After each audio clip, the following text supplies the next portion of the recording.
നമുക്ക് മറ്റു വാർത്തകളിലേക്ക് കൂടി ഒന്ന് പോകാം. വയനാട് പഞ്ചാരക്കൊല്ലിയിൽ വന്യമൃഗ ആക്രമണത്തിൽ യുവതി മരണപ്പെട്ട സാഹചര്യത്തിൽ വനം വന്യജീവി വകുപ്പ് മന്ത്രി എ.കെ. ശശീന്ദ്രന്റെ അധ്യക്ഷതയിൽ ഇന്ന് രാവിലെ 11-ന് കളക്ടറേറ്റിൽ യോഗം ചേരും. യോഗത്തിൽ ജില്ലാ collector D R. Meghashree, ADM. K. Devaki, ജില്ലാ പോലീസ് മേധാവി, തദ്ദേശ സ്വയംഭരണ വകുപ്പ് joint director, wildlife warden, ഡിഎഫ്ഒമാർ, തഹസിൽദാർമാർ എന്നിവർ പങ്കെടുക്കും. അതേസമയം മാനന്തവാടിയിൽ നരഭോജി കടുവയുടെ സാന്നിധ്യമുള്ള പ്രദേശങ്ങളിൽ പരിശോധന തുടരും. എം.എസ്. അനീഷ് കുമാർ വിവരങ്ങളുമായി ചേരുകയാണ്. അനീഷ്, അവിടെ ആളുകൾ വലിയ ആശങ്കയിൽ തന്നെയാണുള്ളത്. ഒപ്പം അവർക്കൊരു വാശിയുമുണ്ട്, കടുവയെ ജീവനോടെ കൊണ്ടുപോകാൻ അവിടെ നിന്ന് അനുവദിക്കില്ല എന്നവർ തുടർച്ചയായി പറഞ്ഞുകൊണ്ടിരിക്കുന്നുണ്ടായിരുന്നു. നിലവിലെ സാഹചര്യം എന്താണ്? ഇന്ന് യോഗം ചേരുമ്പോൾ എന്തൊക്കെയാണ് പ്രതീക്ഷിക്കേണ്ടത്?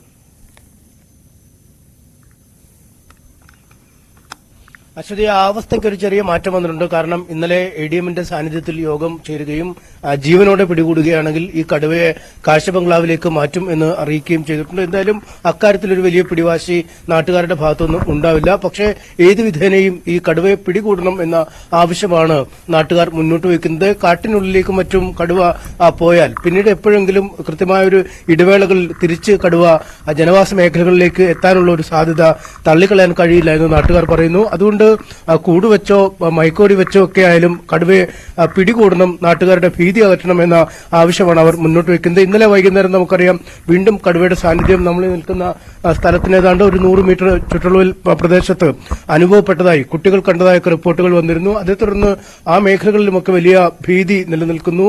വനവകുപ്പ് ഉദ്യോഗസ്ഥർ ആ മേഖലകളിലടക്കം പരിശോധന നടത്തി.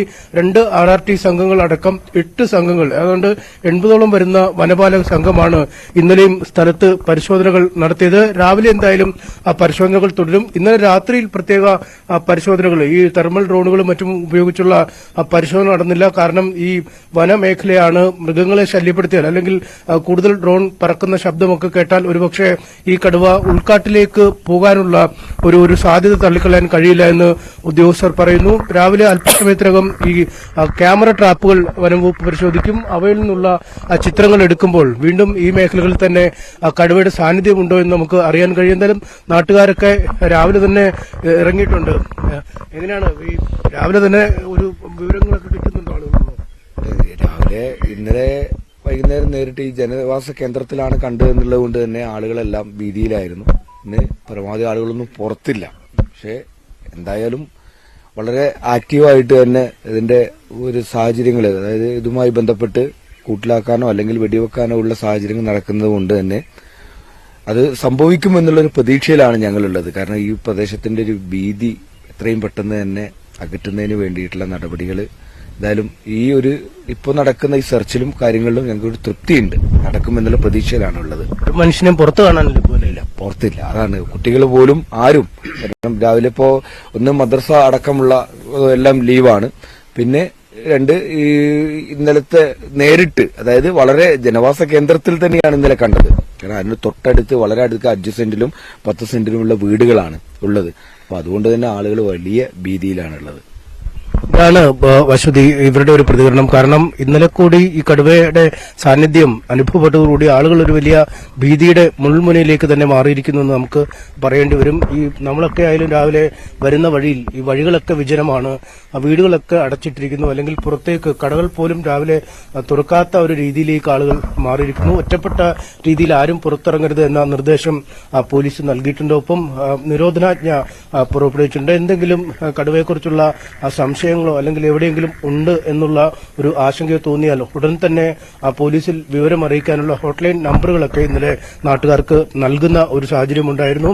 RRT സംഘം 3 കൂടുകളാണ് ഈ കാടിനുള്ളിൽ വെച്ചിരിക്കുന്നത്. അതിൽ 2 കൂടുകളിൽ ആടുകളും ഒരു കൂടിൽ ഒരു പശുക്കിടാവിനെയും വെച്ചിരിക്കുന്നു. ഈ കൂടുകളിലേക്ക് കടുവ ആകർഷിക്കപ്പെടും എന്നൊരു പ്രതീക്ഷയുണ്ട്. ഒപ്പം ഡോക്ടർ അരുൺ സക്രയുടെ നേതൃത്വത്തിലുള്ള വിദഗ്ധ സംഘം, വെറ്ററിനറി സർജന്മാരടക്കമുള്ളവർ ഇവിടെ ക്യാമ്പ് ചെയ്യുന്നുണ്ട്. അവരും എന്തെങ്കിലും വിവരങ്ങൾ ലഭിച്ചാൽ തത്സമയം തന്നെ ഈ സ്ഥലത്തേക്ക് പോകാനുള്ള ഒരു തയ്യാറെടുപ്പാണ്. അല്പസമയത്തിനുള്ളിൽ ഈ ക്യാമറ ട്രാപ്പുകളിലെ ഇമേജുകൾ പരിശോധിച്ചാൽ കടുവയുടെ സാന്നിധ്യം ഇവിടെ തന്നെ ഉണ്ടോ എന്ന് അറിയാൻ നമുക്ക് അതാണ് അറിയേണ്ടത്. അവിടെ എവിടെയാണ് കടുവ ഉള്ളത് എന്നുള്ളതാണല്ലോ വലിയ ചോദ്യം. അപ്പം ലൈവ് ക്യാമറ അടക്കം അവിടെ വെച്ചിട്ടുണ്ടോ എന്ന് അറിയുന്നു. അല്ലാതെ മറ്റു ക്യാമറകൾ പലയിടത്തായി. ഇപ്പൊ ഇന്നലെയൊക്കെ കടുവ കണ്ടു എന്ന് കുട്ടികളൊക്കെ കണ്ടു എന്ന് പറയുന്ന സ്ഥലത്തൊക്കെ ക്യാമറയുള്ള സ്ഥലം തന്നെയാണോ? ആ മേഖലയിൽ ക്യാമറ ഉള്ള സ്ഥലമല്ല. കാരണം ജനവാസ മേഖലകളാണ്, തിങ്ങി അടുത്തടുത്ത് വീടുകൾ നിലനിൽക്കുന്നു. നേരത്തെ മുൻ പഞ്ചായത്ത് അംഗം പറഞ്ഞതുപോലെ അടുത്തടുത്ത് 5 സെന്റിലും 4 സെന്റിലും ഒക്കെ ഉള്ള വീടുകൾ സ്ഥിതി ചെയ്യുന്ന ഇടമാണ്. അവിടങ്ങളിൽ ക്യാമറ ഇല്ല. ഈ രാധ എന്ന വീട്ടമ്മ മരിച്ച ആ മേഖലകളിൽ കേന്ദ്രീകരിച്ചാണ് കാട്ടിലും പുറത്തുമൊക്കെയായി ക്യാമറകളുള്ളത്. 36 ക്യാമറകൾ നിലവിൽ ആ മേഖലകളിലുണ്ട്. ആ ക്യാമറകളിൽ മിനിഞ്ഞാന്ന് വൈകിട്ടും ഇന്നലെ പുലർച്ചെയുമൊക്കെ കടുവയുടെ സാന്നിധ്യം കിട്ടിയിട്ടുണ്ട്. കൃത്യമായ ഇമേജുകൾ തന്നെ കടുവയുടെ ഇത് ലഭിച്ചിട്ടുണ്ട്. പക്ഷേ അതിനുശേഷം ഇന്ന് രാവിലെയാണ് അല്പസമയത്തിനുള്ളിൽ ആ ക്യാമറകൾ പരിശോധിക്കുന്ന സംഘം പുറത്തേക്ക് കാട്ടിൽ നിന്നും മടങ്ങിയെത്തും. അത് കഴിഞ്ഞാവും ഇന്നലെ രാത്രിയും ഇന്ന് പുലർച്ചെയും കടുവയുടെ സാന്നിധ്യം അവിടെ ഉണ്ടോ എന്ന് അറിയാൻ കഴിയുന്നത്. എന്തായാലും തത്സമയ സ്ട്രീമിംഗ് സൗകര്യമുള്ള 8 ക്യാമറകൾ ഘടിപ്പിച്ചിട്ടുണ്ട്. പക്ഷേ ആ 8 ക്യാമറകളിലും ഈ ദൃശ്യങ്ങളൊന്നും അവസാന മണിക്കൂറുകളിൽ ലഭിച്ചിട്ടില്ല എന്നാണ് വനംവകുപ്പ് ഉദ്യോഗസ്ഥർ പറയുന്നത്. ഒപ്പം ഈ ലഭിച്ച ചിത്രങ്ങളിൽ നിന്നും ഏത് മേഖലയിൽ നിന്നുള്ള കടുവയാണ് എന്ന് തിരിച്ചറിയാൻ, ഈ കടുവയുടെ ലിംഗം, പ്രായം തുടങ്ങിയവയൊക്കെ തിരിച്ചറിയാനുള്ള ശ്രമങ്ങൾ ആരംഭിച്ചിട്ടുണ്ട്. അത് ഒരുപക്ഷെ ഇന്ന് ഉച്ചയ്ക്ക് മുമ്പായി അതിന്റെ ഫലങ്ങൾ കിട്ടും. നമ്മുടെയൊക്കെ കയ്യിലെ ഈ ഹസ്തരേഖ ഒക്കെ പോലാണ്, അല്ലെങ്കിൽ ആ രീതിയിലാണ് ഈ കടുവയുടെ ശരീരത്തെ മാർക്കുകളും അവയുടെ നിറവും ഒക്കെ അടിസ്ഥാനപ്പെടുത്തിയാണ് ഓരോ കടുവകളെയും തിരിച്ചറിയാൻ കഴിയുന്നത്. എന്തായാലും ആ ഒരു തിരിച്ചറിയുന്നതിനുള്ള നടപടികൾ ഉച്ചയോടുകൂടി പൂർത്തിയാവും. കേരളത്തിന്റെ വനമേഖലയിൽ നിന്നുള്ള കടുവയാണോ അതോ ബന്ദിപ്പൂർ വനമേഖലയിൽ നിന്നും കേരളത്തിലേക്ക് എത്തിയ കടുവയാണോ എന്നടക്കമുള്ള വിവരങ്ങൾ അറിയാൻ കഴിയും. എന്തായാലും ഇത്തരം കാര്യങ്ങളൊക്കെ കൃത്യമായി സൂക്ഷ്മമായി അപഗ്രഥിച്ച് വരികയാണ്. ദൌത്യം വൈകാതെ വിജയം കാണും എന്നൊരു പ്രതീക്ഷ ഇപ്പോഴും ഉണ്ട്.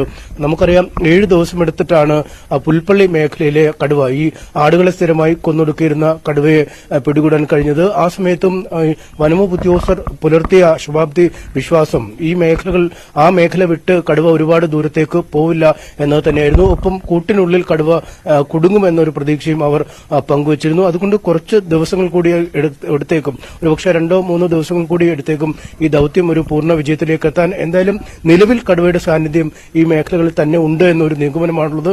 ഒരുപാട് ദൂരത്തേക്ക് കടുവ പോവില്ല. മനുഷ്യ മാംസത്തിന്റെ രുചിയറിഞ്ഞ മനുഷ്യമാംസം ഭക്ഷിച്ച കടുവയാണ്. അതുകൊണ്ട് ഈ മേഖലകളിലൊക്കെ തന്നെ അടുത്ത ഏതാനും ദിവസത്തേക്ക് കൂടി തുടരും എന്ന കാര്യം അവർക്കുറപ്പാണ്. കൂട്ടിൽ കുടുക്കി കടുവയെ പിടിച്ചുകൊണ്ടുപോകാൻ പറ്റും എന്ന പ്രതീക്ഷ തന്നെയാണ് അവർ പങ്കുവെക്കുന്നത്. ശരി അനീഷ്, എന്തായാലും ജാഗ്രതയോടെ നമുക്ക് മുന്നോട്ട് പോകാം. എത്ര മനോഹരമായ സ്ഥലമാണല്ലേ, പക്ഷെ അവിടെ അവരുടെ ഒരു ആശങ്ക ആലോചിച്ച് നോക്കൂ. പുറത്തേക്ക് ഇറങ്ങാൻ കുട്ടികൾ പോലും പേടിക്കുന്ന അവസ്ഥയിലാണ്. അവരുടെ ആശങ്ക വളരെ വേഗം മാറ്റാൻ അധികൃതർക്ക് കഴിയട്ടെ എന്ന് നമുക്ക് ആഗ്രഹിക്കാം.